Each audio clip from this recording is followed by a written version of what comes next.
rápido.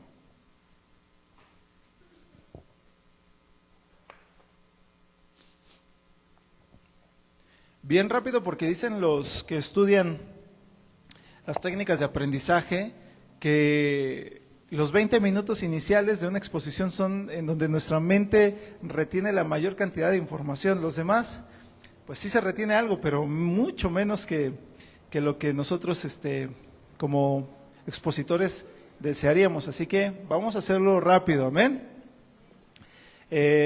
Vamos a meditar en la palabra del Señor con el título de la predicación, La luz del hogar. Acuérdense que a lo largo de este mes, no sé si ya estemos en... ¿Ya? Bueno, bienvenidos a los que están en la transmisión. A lo largo de este mes estamos hablando acerca de la familia, la calidez en el hogar. ¿Y por qué puso Dios en mi corazón? Les voy a decir la idea del por qué esta serie de predicaciones al final del año. ¿A cuántos de los que estamos aquí alguna vez el mes de diciembre nos trae cierta nostalgia, cierta tristeza, cierta como que soledad? Levante su mano. ¿Cuántos se han sentido así en diciembre, en los diciembres?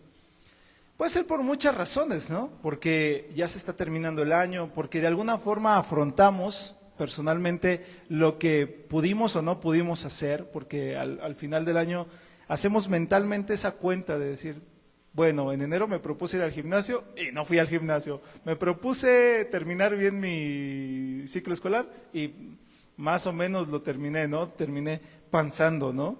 O no sé, quería hacer un ahorro para comprarme algo que esperaba y vemos nuestra cuenta de ahorro, vemos el cochinito y está como cochinito flaco, como el de los sueños de José, ¿no? Las vacas flacas. Y sí, todas esas cosas de pronto nos golpean directamente a la cara y a la conciencia y nos dicen, pues no lograste quizás lo que te habías propuesto. Y ese, entre otras cosas, ¿no? Lo que le llaman también este sentimiento de la soledad cósmica, que estamos rodeados de un montón de personas y tenemos un montón de familia y nos reunimos un montón de veces, pero sentados ahí en medio de todos nos decimos estar solos. Decimos, es que nadie me comprende, nadie entiende lo que estoy pasando, nadie sabe mis batallas, nadie sabe mis dolores, pero al final hay alguien que sí lo sabe y se llama Dios y Dios está al pendiente de ti. Pero nos genera una soledad, papel nada más, si quieres, por favor, madre. Gracias. Nos genera esta sensación de soledad cósmica. Y esta y muchas razones nos permiten a lo mejor pasar este mes de diciembre como con cierta nostalgia, cierta tristeza. Y por eso es que es importante en medio de momentos de tristeza, de ansiedad, de tribulación, de problemas, hablar de lo que sí tenemos, porque es una de las cosas que se nos olvida, ¿no? Cuando estamos pasando por un mal momento, lo que se nos olvida es lo que sí tenemos y nos concentramos en lo que no tenemos. Aquellos que sienten que ya se les cuece el arroz porque dicen, no, pues yo ya debería tener hijos, estar casado, etcétera, etcétera, se ven cada vez más grandes, pasan los años y dicen, híjole, se me está pasando, y tienen una presión interna y dicen, me concentro en lo que no tengo y dicen, ¿dónde encontraré a la amada? ¿Dónde encontraré al amado? Y van por ahí, se enrolan en actividades donde piensan que van a encontrar esa persona indicada, pero se concentran más en eso, en lo que no tienen, que en lo que sí tienen. ¿Qué tienen? Bueno, un plan de vida, que tienen un montón de virtudes, que tienen un montón de talentos y pues los dejan a un lado. Entonces en este mes vamos a enfocarnos, vamos a concentrarnos en lo que sí tenemos. Y una de las cosas que sí tenemos, aparte de vida, es un hogar. ¿Cuántos dicen amén? Bueno, el hogar es ese lugar donde, como lo vimos la semana pasada, se genera en los individuos esta sensación de seguridad, identidad, personalidad y crecimiento. Todos los que estamos aquí hemos sido parte de un hogar, no del hogar perfecto, como decían por ahí en la televisión hace algunos años, ninguna familia es perfecta, ¿no? Ninguna, absolutamente ninguna, y todas son diferentes. Unas con mamá y papá e hijos, otras con mamá e hijos, otras con papá e hijos, otras sin papás y solo los hijos, otra abuelo e hijos, otra tíos e hijos, etcétera, etcétera, etcétera. Entonces, este lugar, este sitio personal, este sitio físico, pero también espiritual, nos permite desarrollar una personalidad, nos permite desarrollar una individualidad fuerte y capaz para afrontar los retos de la vida. Los hijos, cuando van a echar sus alas al vuelo, siempre generan en los padres este dolor, ¿no? Y yo lo he visto muchas veces cuando los padres tienen ese dolor de ver o a sus hijos empezar una relación con una pareja o irse de la casa, ¿no? Es como que sienten que les arrancan una parte de su ser, como si les arrancaran un brazo y dicen, ay, no, hijo, y tratan, o hija, y tratan de postergar esa salida, ¿no? Porque me duele, le duele al padre o a la madre, pero es parte natural de lo que la Biblia dice que nosotros tenemos que vivir. La Biblia explica y enseña que la casa, que el hogar, es nuestra primera iglesia. Sí sabían eso, ¿verdad? O sea, el hecho de que nosotros estemos en una iglesia es el resultado de que ya tuvimos un concepto de iglesia en nuestro hogar, que alguien en nuestra casa nos enseñó, que alguien en nuestra casa nos estableció parámetros, valores que nos permiten entender que es importante ir a la iglesia. Por eso estamos aquí, porque un día alguien nos enseñó. Entonces la Biblia nos dice que la iglesia es nuestra primera casa, que la casa es nuestra primera iglesia, en donde aprendemos muchas cosas, y esto es importante.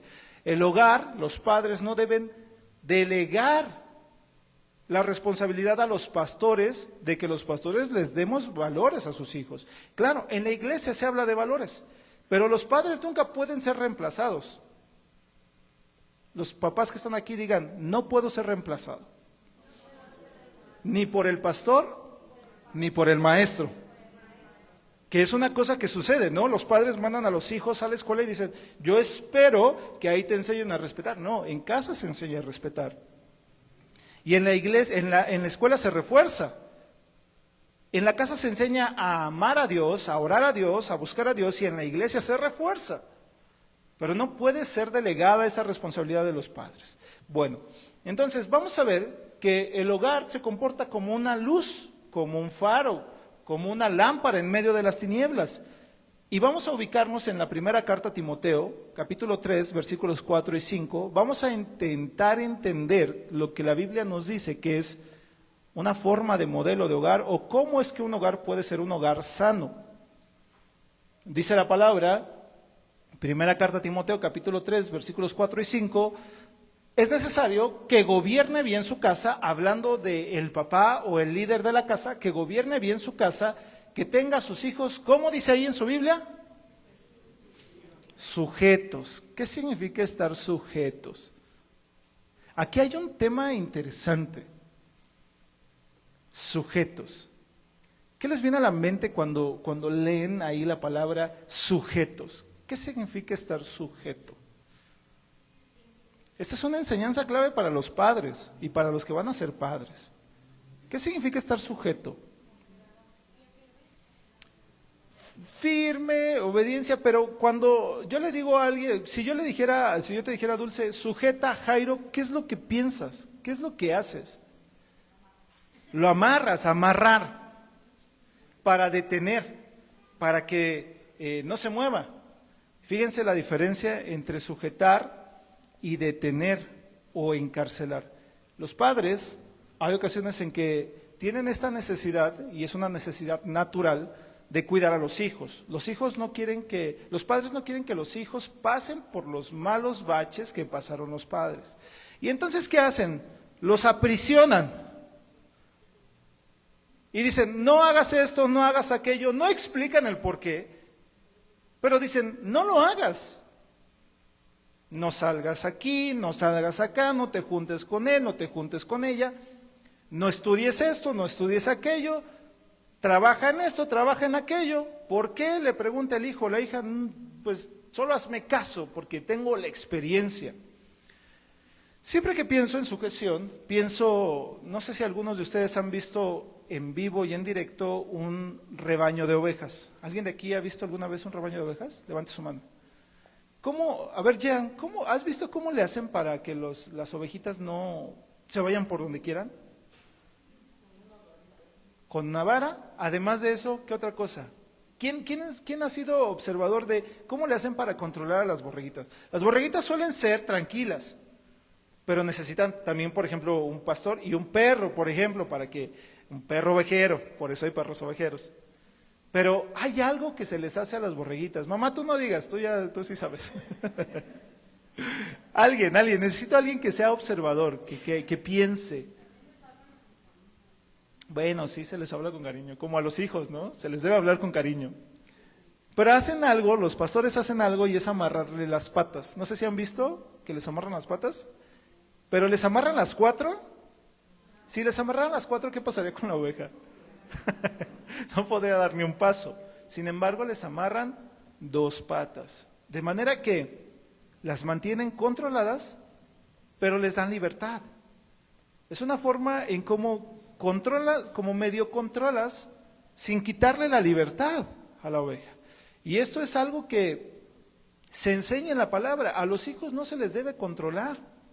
Los padres no deben intentar replicar las cosas que ellos desearon para su propia vida. Ese es un gran problema de los padres. Los padres que son médicos y que dicen, no, yo quiero que mi hijo sea médico. Bueno, y si tu hijo quiere ser bailarín o quiere ser chef, ¿qué va a pasar? No, pues la desgracia de la familia, ¿no? No, eso es atrapar a tu hijo o a tu hija en tu propio sueño. Y dice Timoteo, bueno, Pablo le explica a Timoteo, es necesario que aquellos, anterior a esto es aquel que desea obispado, desea servir en la casa de Dios, buena obra desea, y hay una serie de requisitos, pero dice, necesita gobernar bien su casa. ¿Qué significa gobernar? Ya lo hemos visto. Alguien listillo que se acuerde qué significa gobernar. Administrar, gobernar es administrar, gobierne bien su casa, que tenga a sus hijos en sujeción, con toda honestidad. Pues el que no sabe gobernar su propia casa, ¿cómo cuidará de la iglesia de Dios? Es decir, aquel que en lo práctico no sabe ser eficiente, en lo espiritual tampoco va a poder ser eficiente. Aquel que no es capaz de decirle a sus hijos que los ama, ¿cómo puede venir a la casa de Dios a decirle a los hermanos que ni siquiera son de su sangre, te amo en el amor del Señor? Es muy difícil, de hecho no tiene sentido, por eso Pablo lo explica. Entonces la casa es nuestra primera iglesia. Dios instituyó la familia como la base de la sociedad, y esto lo dice la propia sociología. La familia es como la unidad de la sociedad, es como la célula de la sociedad. De hecho, los romanos establecieron algo que se llama matrimonio, como una figura legal para proteger a ese grupito de personas que habitan un mismo espacio, que tienen una serie de valores comunes, y dijo, esto es el matrimonio, y aquí va a haber protección por parte del Estado. Entonces la Biblia dice que la familia es parte del deseo de Dios para la población de la tierra. ¿Se acuerdan cuando Dios puso a Adán y a Eva que les dijo, multiplíquense y llenen la tierra y sojúzguenla, administrenla, gobiernenla con sabiduría y coman de todo, menos de qué cosa no debían comer? ¿Y quién falló? Bueno, yo iba a decir que el hombre en general, ¿no? Pero sí, lamentablemente ahí hermanas quedaron mal representadas. Bueno, el punto es que el corazón de Dios es generar pequeños centros de comunidad de hábitos diarios, pero también de fe. Antes de servir y de acercarnos a la iglesia con este deseo de conocer a Dios y de servirlo, necesitamos observar el reflejo de nuestro propio hogar, ver si nuestro hogar tiene estas características, porque si no, yo lo podría aquí acomodar, ajustar a la vida de cada uno. Yo, por ejemplo, Gibar, si no sabes gobernar tu casa, ¿cómo vas a predicar en la iglesia de Dios? O Adrián, si no sabes vivir en armonía en tu casa, ¿cómo pretendes dirigir al pueblo de Dios en alabanza a Dios? Rocío, si no sabes gobernar tu casa, ¿cómo vas a poder llevar a cabo alfa con sabiduría? No se puede, no se puede. Es una necesidad importante. Antes de hacer algo, acercarnos a Dios a servir en algo, debemos asegurarnos que nuestro hogar refleja los valores del Evangelio. ¿Cuántos dicen amén? Algunos dirán, sí, Gibar, pero yo soy el único cristiano en mi casa. ¿Cómo le voy a hacer? ¿Ya no sirvo para nada? No, sí sirves. Y sirves bastante. Porque tu primer reto no es en la iglesia. ¿Tu primer reto dónde es? En tu casa. ¿Cuántos de los que están aquí, si quieren hacerlo, levanten su mano y o sea, que me digan que en su casa no todos son cristianos. ¿Cuántos? Bueno, el reto es importante. ¿Por qué? Porque ustedes tienen que ser luz para su propio hogar. Y la pregunta es, y es una pregunta directa, ¿están siendo luz para sus propios hogares? No me digan, no se quemen. Ustedes saben, cada uno puede hacer una propia evaluación. Pero ese es el primer reto. El primer reto no es venir a la iglesia y voy a ver qué hago. O sea, sí está padre que vengan y sirvan y que ayuden y siempre hacen falta manos. Pero la pregunta es, ¿y en tu casa cómo estás tú? ¿Cómo vives tú?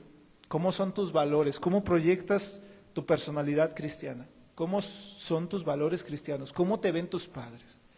Hay una persona con la que estaba hablando que justo es única cristiana en su casa y todos los demás son católicos. Y dice, es que hace unos días no fui a algo de unos rosarios y etcétera, etcétera, etcétera, y mi mamá se enojó conmigo un montón. Y le dije, pero ¿por qué se enojaría si se supone que ella sabe que tú eres cristiana desde hace 5 o 6 años? O sea, ya debería entender, ¿no? Y dice, pues no sé. Le dije, ¿y no te habrás puesto a pensar que quizás tu cristianismo no es tan fuerte, tan determinante, que tu madre diga, la voy a respetar porque ella confiesa otra fe? O sea, tan endeble te ve que dice, pues debería venir a los rosarios.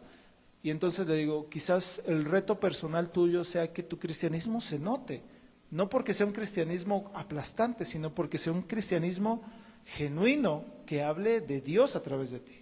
Pero ese es el reto personal. Por ejemplo, Josué en el capítulo 24 dice, y con una determinación brutal, yo y mi casa serviremos al Señor. Es decir, cuando alguien empieza por arreglar su casa, su hogar, empieza a ser persona determinada. Los padres tienen que empezar a ser determinantes en su propio hogar, o las parejas deben empezar a ser determinantes. Por eso la palabra de Dios nos dice, júntate, cásate, vive con alguien que tenga un yugo o un camino parecido al tuyo. Hoy conozco un par de casos de gente que quiero mucho y cercana a mí, que empezaron a hacer su vida, se casaron con personas que no son cristianas. Y mire, no tengo nada con los que no son cristianos. Al final es decisión personal de cada quien sujetarse a una fe. Pero empiezan los problemas, ¿no? La pregunta es, ¿cómo vamos a educar a nuestro hijo? ¿Con qué valores? ¿Se va a bautizar de chiquito o no se va a bautizar de chiquito? ¿Lo vamos a llevar a hacer primera comunión o no lo vamos a llevar a hacer primera comunión? Y empiezan los problemas, porque no hubo una determinación de la pareja desde antes de ser pareja. Alguna vez, y me voy a quemar un poco, ni modo, así es la vida, en la universidad tuve una novia, y esa novia era católica, de familia católica, buena persona ella. Y cuando empezamos a andar, le dije, pero vamos a tener un problema. Le dije, porque tú eres católica y yo soy cristiano. Me dijo, no hombre, no pasa nada. Somos maduros, somos universitarios, tenemos mente abierta, somos racionales, somos tolerantes y pues vamos a ir madurando al paso de los días. Le dije, sí, o sea, sí, pero no. O sea, sí, pero creo que sí va a haber un problema. Y aparentemente no sucedía nada. Pasó 1 año y medio. Y al 1 año y medio estábamos en una condición, fíjese, antes de terminar ella me dijo, o escoges a tu iglesia o me escoges a mí. Ahí terminamos. Así terminó la historia. Ahí terminaron los dos maduros, de mente abierta, universitarios. Ahí terminó la historia. Claro, porque ella me decía, el domingo tengo una fiesta familiar y vamos a ir porque van a hacer un pachangón y van a invitar a un grupo. Y entonces me decía, yo quiero que tú me acompañes. Y yo le decía, híjole, pero es que yo tengo que ir a la iglesia. Yo estoy ayudándole al que en ese entonces era mi pastor, el apóstol Gabriel. Y me decía, bueno, me la pasó 1 vez, después me la pasó 2 veces, después 3, y después ya no solo era ella, era también su mamá. Decía, Gibar, estaría muy padre que acompañaras a mi hija en la fiesta, porque luego ella está solita y todas sus hermanas bailando y ella ahí arrinconada en una silla. Y yo, bien sinvergüenza, le decía, bueno, pues dígale que baile con alguien que esté por ahí, ¿no? Y eso empezó a generar una cierta fricción. Y yo dije, cuando ella me dijo, o es tu iglesia o soy yo, o son tus principios cristianos, tu ideología cristiana o soy yo. Dije, lo tengo claro. Y dije, me va a doler no volver a verte. Y terminamos. Y al día de hoy agradezco, porque si no, si yo hubiese terminado casado con esa chica, aunque es una buena chica, hubiese tenido una vida complicada. Porque necesitamos tener determinación desde un inicio. Josué dice, yo y mi casa vamos a servir al Señor.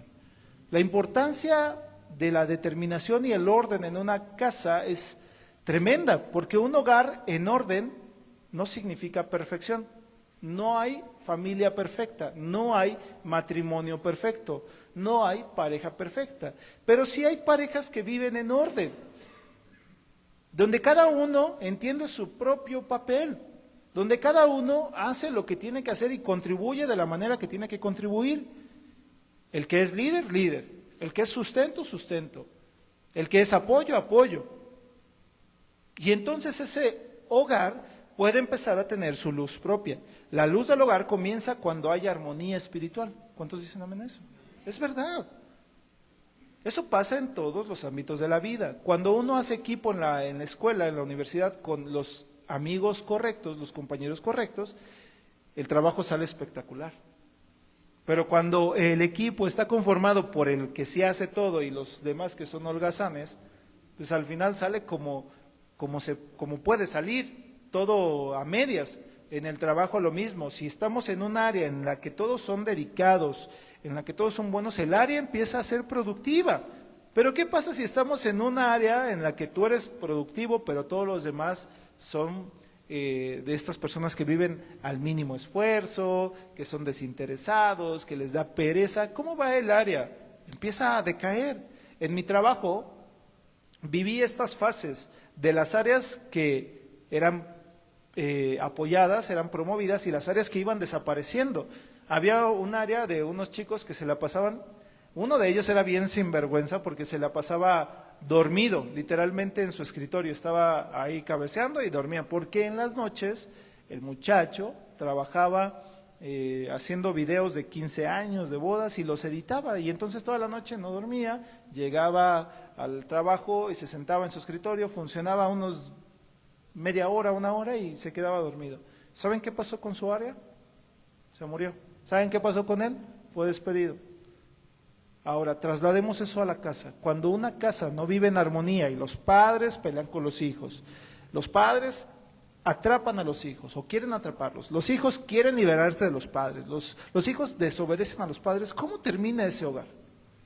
¿Termina bendecido? ¿Termina enriquecido? ¿O cómo termina?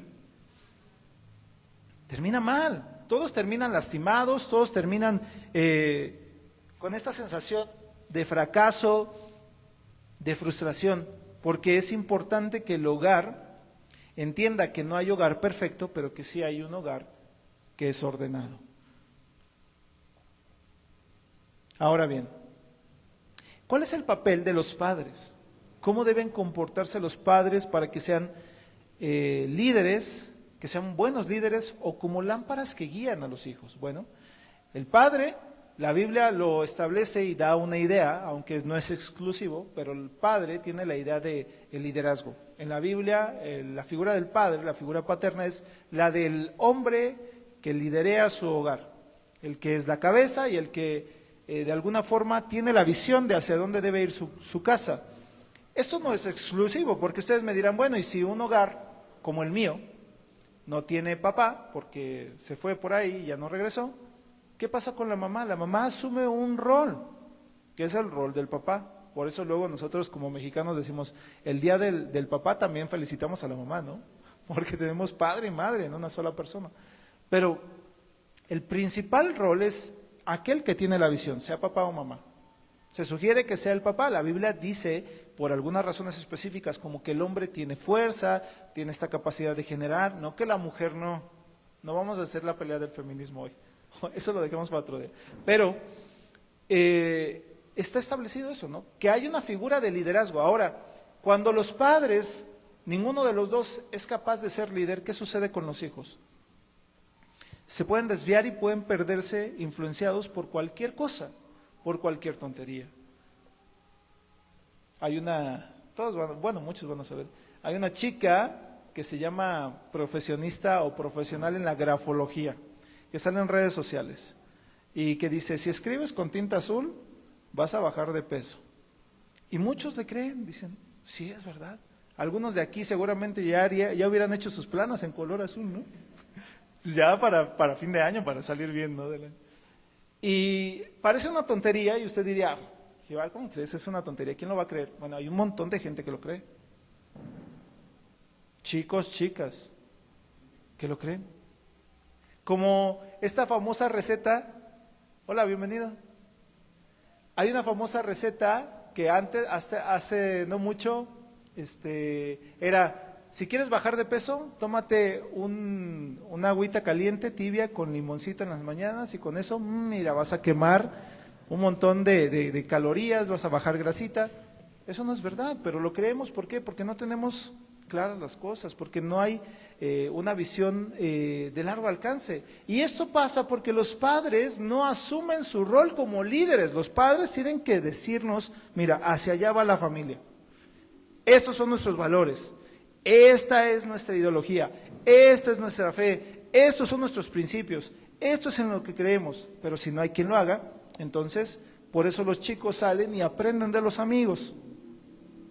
Usan a los amigos como referencia. El padre debe ser, según a la luz de la Biblia, un protector, un proveedor, un guía espiritual. Debe ser ejemplo de amor y respeto. Y la madre es la contraparte, la parte que administra, la parte que tiene el tacto, el cuidado, la sensibilidad, la paciencia. Hermano, no es algo oculto que los hombres somos muy brutos. Esa es la verdad. Somos ásperos. No todos, habrá algunos que tengan esta facilidad de ser dulces y emocionales, pero por lo general el hombre es más bruto, áspero en el trato, en el tacto, en la proyección, porque el hombre naturalmente muestra fortaleza, muestra fuerza, muestra voracidad, ferocidad. Somos también parte animales, en el buen sentido, no vayan a pensar en el mal sentido. En el buen sentido somos animales. ¿Y qué hace el macho? Por ejemplo, en la especie animal, el macho intenta ser siempre el alfa, sobreponerse a otros machos. Bueno, el ser humano, el hombre, es eso, el protector y es áspero. Pero la mujer es la parte idónea, por eso es idónea, porque tiene lo que el hombre no tiene. Y aunque pueda hacer lo que el hombre puede hacer, tiene otras características distintas que la hacen ser la ayuda idónea y le hacen ser un ser especial. Algo con lo que siempre me causa conflicto que el feminismo pelee. Digo, el feminismo pelea por muchas cosas buenas, pero por otras que no tienen mucho sentido. Si la mujer es mujer por tantas cosas hermosas que la hacen única y distinta, eso es digno de subrayarse y de enaltecerse. Entonces la madre debe ser cuidadora, maestra y apoyo espiritual, no que el padre no lo tenga que hacer. El padre también debe lavar los trastes, debe cambiar los pañales a los hijos, debe sentarse y educar también a los hijos, debe un día, pues no sé, desvelarse o muchos días desvelarse con el bebé cuando se despierta por las noches, pero la madre lleva este papel de manera preponderante. Vamos a ver, por ejemplo, en la carta a los Efesios, capítulo 5, versículos 22 y 25. Fíjense lo que dice. Casadas estén sujetas, ¿a quién? Ah, qué chiste, ¿no? Van a decir las hermanas. No, hombre, hoy sí no me gustó la predicación. ¿Cómo que sujeta a mi marido? Bueno, dice, casadas, sujétense a sus maridos como al Señor, porque el marido es, ¿qué cosa? ¿Vale más que la mujer? Dice aquí. No, la Biblia no dice el hombre vale más que la mujer, pero tiene un papel importante. Dice, el hombre es cabeza de la mujer, así como Cristo es cabeza de la iglesia, la cual es su cuerpo y Él es su Salvador. Así que, como la iglesia está sujeta a Cristo, también las casadas lo deben estar a su marido. ¿En qué cosa? Ahora, si el marido, ahorita vamos a ver la contraparte, porque no se queda ahí, mujeres, guárdense ese veneno de, no me voy a sujetar a mi marido, no, ahí la contraparte de la responsabilidad del marido, ahorita se los voy a decir, pero mujeres casadas, estén sujetas a sus maridos en todo. Esa es la forma en cómo la mujer debe, idealmente, según la Biblia, jugar su papel dentro del hogar. Dice, en todo. Y dice, maridos, aquí está la parte de los hombres, ¿amen a quién? ¿Y qué significa amar?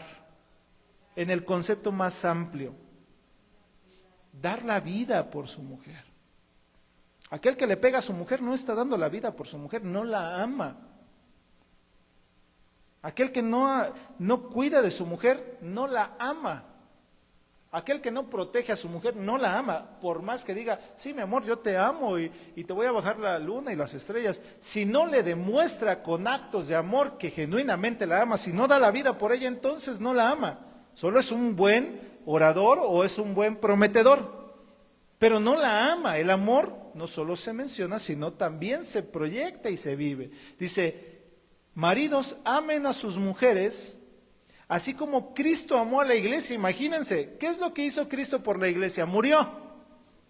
Maridos, ¿están dispuestos a morir por sus mujeres? Hay algunos que dicen, buenos días, mi amor. Y el marido dice, ¿cómo? ¿Despertaste? O sea, moviendo a la coma, ¿no? Debería ser, ¿cómo despertaste, mi amor?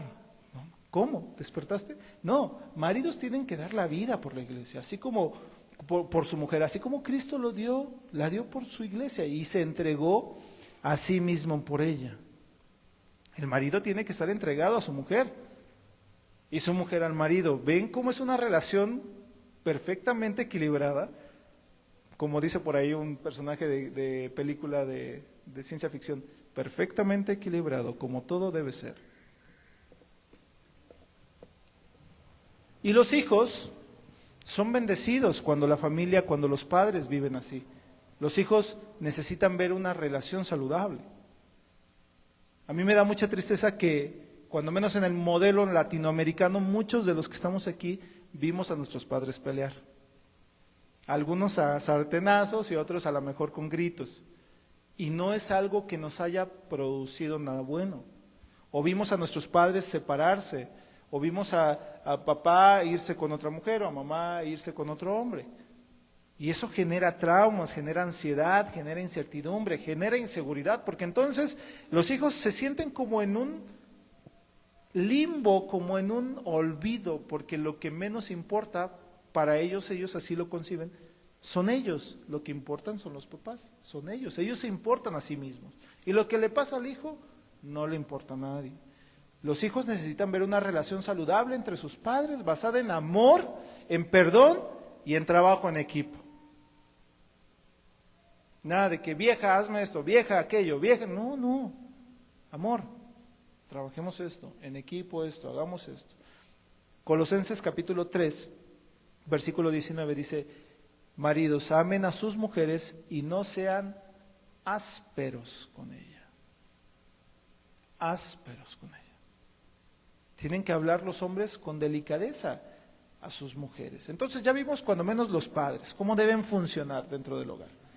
Ahora vamos a ver cuál es el tema de los hijos. Los hijos tienen el llamado, según lo que dice la Biblia, a honrar y obedecer a sus padres, ¿sí o no? Dice la palabra, hijos, honren a sus padres y serán de largos días en la tierra. Honra a tu padre y a tu madre. Es un mandamiento con promesa. Está incluso en los 10 mandamientos y está como enseñanza recurrente en la Biblia. No es solo por obligación, también es como un acto de fe y de gratitud. Si los hijos que recibimos de nuestros padres, mucho o poco, lo que sea, pero lo recibimos, una casa, una cama, un alimento, no somos capaces de obedecerlos, que los vemos y que los tenemos, no somos capaces de agradecerles, que los tenemos enfrente, ¿cuánto más dice la Biblia? ¿Cuánto más agradeceremos o obedeceremos a aquel que no vemos? ¿Cuánto? Si el principio no está o no nació en el hogar, en la iglesia no va a ocurrir. Efesios 6, versículos 1 al 3 dice: hijos, obedezcan en el Señor a sus padres, porque esto es justo.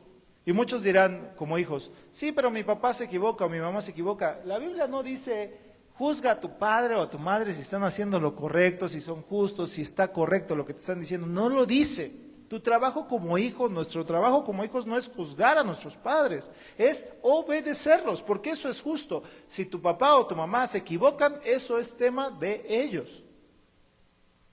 Es responsabilidad de ellos. Si ellos pagarán las cuentas que tengan que pagar con el Señor, pero tú, como hijo, debes tu propia cuenta. Los padres tienen la responsabilidad de instruir en la palabra de Dios a los hijos, sembrando en ellos los principios que guíen cuando enfrenten los desafíos. Y qué triste es que el papá, en lugar de enseñarle un buen principio, le diga: mira, mijo, vamos a abrir esta cerveza y tómale para que te hagas hombre. Tiene 3 o 4 años el pobre bebé y ya lo están haciendo tomar. No sé qué le va a esperar cuando sea grande. Pero a lo mejor se va a convertir en un changoleón común y corriente, ¿no? O cuando dicen las groserías los bebés, ¿no? Que muchos, no digo que ustedes, pero muchos yo los he visto aplaudir. Uy, y dijo una grosería súper grande. Es más, lo subo al TikTok para que se vuelva viral y que vean que mi niño dice una sarta de palabrotas y, mexicanos. Porque mexicano, el mexicano bueno es el que alburea, el mexicano bueno es el que dice palabrotas. Qué triste, ¿no? Proverbios 22:6 dice: instruye al niño en el camino de Dios y cuando fuere viejo no se apartará de él. Cuando nuestro hogar entonces empieza a trabajar en armonía y empieza a reflejar los valores personales y los de Dios, ganamos autoridad espiritual con los que nos rodean y en la iglesia. Entonces la gente nos empieza a respetar de una forma distinta, no que valemos más, pero entonces sí empezamos a ser motivo de inspiración para otros. Qué triste que los que no son cristianos y que te rodean y que son de tu familia digan: no, hombre, parecerme a ti, mira cómo te agarras casi del chongo con tu madre, o cómo te agarras con tus hermanos, o cómo peleas con tus hermanos. No, hombre, a ti no me quiero parecer. Y si eso, a lo que te llevó, o lo que te llevó a eso fue tu cristianismo, olvídate, me alejo de ellos, me alejo de esos fanáticos religiosos. Y así nos dicen duramente. Pero cuando tu familia, cuando tus hijos, cuando tu esposo, cuando tu esposa viven de manera armónica, entonces empiezan a ser motivo de envidia de la buena para los que te rodean, ¿no? Nosotros necesitamos mostrar luz a través de nuestra familia. Somos luz para otros cristianos y para los no cristianos. Tito, capítulo 1, versículo 6 dice: el que sea irreprensible, marido de una sola mujer, y que tenga hijos creyentes que no están acusados de disolución ni rebeldía, es bueno para el servicio. Entonces, debe ser alguien irreprensible. Las familias tienen que ser irreprensibles, no perfectos, irreprensibles, marido de una sola mujer, y con hijos creyentes que no estén acusados ni de disolución ni de rebeldía. Un hogar en orden no solo beneficia a la propia familia, sino que inspira y guía a quienes están en las tinieblas. Y vamos a terminar con un par de puntos que me gustaría compartirles. ¿Qué aplicaciones o cómo podríamos llegar a organizar nuestra vida o a sanar a nuestra familia, si es que nuestra familia ya está hecha un caos? Porque alguno de aquí podrá decir: sí, Gival, pero ¿cómo empezar de cero? Pues ya estamos grandes, ya mi familia está hecha un caos, ya mis padres son viejos y no aceptan ninguna enseñanza. Bueno, aquí hay algunos consejos enlistados. Para los padres, oren juntos como pareja y con sus hijos diariamente. Diariamente. No un día sí y otro día no cuando se me ocurra, cuando me acuerde, cuando no esté pasando mi novela favorita. No, todos los días. Generen un hábito de orar como pareja y con sus hijos diariamente. 2, resuelvan conflictos con amor y respeto. La Biblia da un consejo: no dejes que el sol se ponga sobre tu enojo. Es decir, arregla tus pleitos antes de irte a dormir. La cama para una pareja debe ser un lugar de paz, un lugar en el que la pareja se recupere, un lugar en el que haya un reposo genuino y en el buen reposo haya una buena restauración de nuestras fuerzas. Aquellos que no duermen bien no descansan bien, no se recuperan bien y al otro día parecen como ogros, ¿no? Y hacen peor los problemas. No, los problemas deben resolverse con amor y respeto. 3, dedicar tiempo, los padres deben dedicar tiempo de calidad, no solo tiempo, tiempo de calidad para fortalecer la relación familiar. Pasen tiempo con sus hijos. Muchos dicen, pero yo me debo al trabajo, sí, y un día no vas a tener trabajo y no vas a tener familia. No, pero yo me debo a mis estudios, sí, pero un día no vas a tener estudios, se van a acabar, no va a tener sentido que tengas estudios y tampoco vas a tener familia. No, pero yo debo ampliar el patrimonio para dejarle a mis hijos, sí, pero un día te vas a dar cuenta que tus hijos solo te quieren por tu patrimonio y no porque seas su padre. Incluido el tema de la iglesia, mucha gente deja a su familia, la descuida porque está mucho tiempo en la iglesia y dice, sí señor, pero pues veme, yo estoy aquí en la iglesia, te estoy sirviendo. No, nada debe apartarnos de nuestra propia familia. Debe haber una correcta administración. Yo esto lo peleaba mucho con mi pastor decía, hijo, tú deberías estar todos los días aquí. Y yo pues estaba soltero como hasta el día de hoy y decía, bueno, pues sí, está bien, pero yo veía a los que eran padres y los veía ahí todo el tiempo en la iglesia y por un lado yo lo veía como loable y decía, lo reconozco que todo el tiempo está aquí y su familia, y luego yo los veía peleando con la familia y decía, bueno, ese es el resultado. Tampoco podemos hacer uso, todo en exceso es malo, bueno, menos amar a Dios, pero todo lo demás en exceso es malo. Un día yo tuve la idea, dije, bueno, por ejemplo, si las espinacas son algo bueno para mi cuerpo, voy a meterle a mi jugo verde 1 kilo de espinacas. Y sorpresa, por ahí salió alguien y decía, bueno, las espinacas crudas tienen oxalatos, que son como sales. Si tú consumes demasiadas, entonces le vas a provocar una sobrecarga de sales a tu cuerpo. ¿Y qué pasa con las sales en el cuerpo? ¿Dónde se almacenan? En el riñón.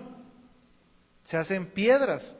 Y entonces después, ¿alguien de aquí ha tenido alguna vez piedras en el riñón? Pero los que yo he escuchado que han tenido, dicen que es una cosa horrible. ¿Usted, hermana Lupita? Y es horrible, ¿sí o no? Una cosa que es muy fea. Entonces todo, aunque parezca bueno en exceso, puede ser malo. Para los hijos, honren y obedezcan a sus padres, no los juzguen, no los evalúen, honren y obedezcan a sus padres. Claro, en el sentido de lo obvio, del sentido común, si tu papá te dice ve y róbale algo, no lo vas a hacer, pues, pero hay sentido común. Pero si tu papá te dice lava los trastes, tiende tu cama, báñate, no tendría que decirte cepíllate los dientes, pero si te lo dice, obedece, haz caso. Hijos, sean agradecidos y tengan una comunicación abierta. Esto es importante, porque a veces los padres no saben lo que están haciendo sus hijos y sus hijos andan haciendo una cantidad de salvajadas indecibles y los padres de repente dicen, yo no sabía. ¿Culpa de quién es? ¿Del hijo? Sí, pero también culpa del padre o de la madre, que perdieron su relación con sus hijos, cerraron los canales de comunicación y de repente el papá ya recibe o la mamá recibe una noticia de que o el hijo está en el separo, o ya tuvo un accidente, o ya se embarazó, o ya se casó, o ya se peleó, o ya lo corrieron de la escuela, o ya lo corrieron del trabajo, y entonces el papá y la mamá dicen, ¿en qué momento? Sí, en el momento en el que tú perdiste de vista tu hogar. Hijos, sean agradecidos y tengan una comunicación abierta. No hay nadie, esto es para los hijos, no hay nadie que sepa hacia dónde es un buen camino para ti, sino tus padres. Tus amigos te van a dar consejos y unos pueden ser útiles, pero tus amigos no te conocen, solo te ven en la escuela, no viven contigo, los que más te conocen son tus padres. 3, compartan la fe aprendida en casa con sus amigos y compañeros, tengan amigos que tengan una fe, una serie de valores similar a la de ustedes. No se compliquen la existencia. ¿Hay personas lindas que no son cristianas? Sí las hay. Claro, hay personas maravillosas, hay grandes emprendedores, pero el punto es, tú te vas a desarrollar como sea tu círculo de amigos, y si tu círculo de amigos son buenos empresarios, pero malos para el tema de la fe, un día vas a terminar siendo quizás un buen empresario, si bien te va y si aprendes de ellos, pero malo para la fe. Vas a pagar tu amor por Dios. Y dice la Biblia, y esto lo dice claramente, ¿de qué le sirve al hombre, al ser humano, ganar el mundo si en el proceso pierde su alma? No le sirve de absolutamente nada.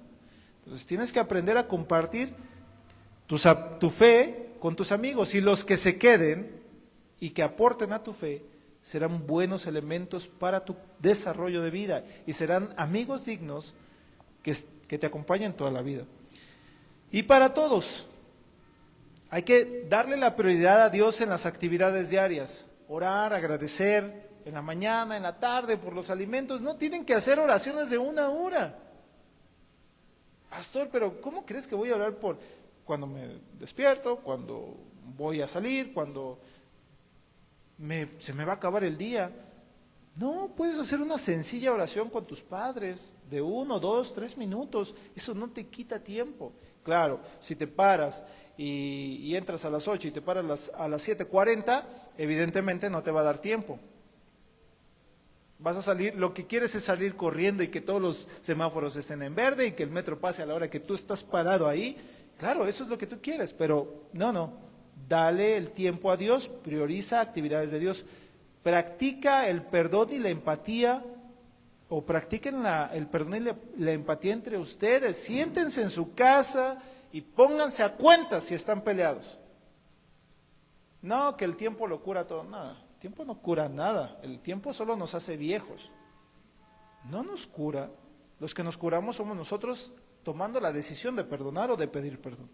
Y tercero, busquemos ser lámparas que reflejan el amor de Cristo en cada acción y en cada día de nuestras vidas.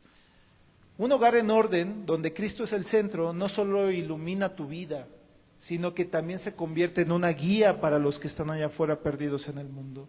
Nuestra casa es nuestra primera iglesia, y cuando cuidamos de ella estamos honrando a Dios y cumpliendo nuestro llamado como la luz del mundo. Y puse una frase final que quiero compartirles. La luz del hogar no solo construye a quienes lo habitan, sino que ilumina el camino para quienes buscan esperanza en este mundo que hoy por hoy está lleno de oscuridad. Vamos a ponernos en pie y vamos a orar. Amado Padre, buen Dios, te doy gracias porque hoy nos aconsejas respecto a nuestro hogar, cómo debe formarse, cómo debe fortalecerse. Espero que podamos poner todo lo que aprendimos en práctica y que pueda ser útil para nuestro crecimiento. Señor, gracias por cada uno de mis hermanos que están aquí presentes. Bendigo, Señor, en tu nombre, sus hogares, sus familias y pues todo lo que les rodea, sea trabajo, sea su casa, sus sueños, sus proyectos. Te lo pido en el nombre de Jesús. Amén y amén. Pues vamos a concluir con nuestras oraciones, vamos a concluir la transmisión. Hermanos, les mando un saludo, que el Señor les bendiga, nos vemos el siguiente domingo.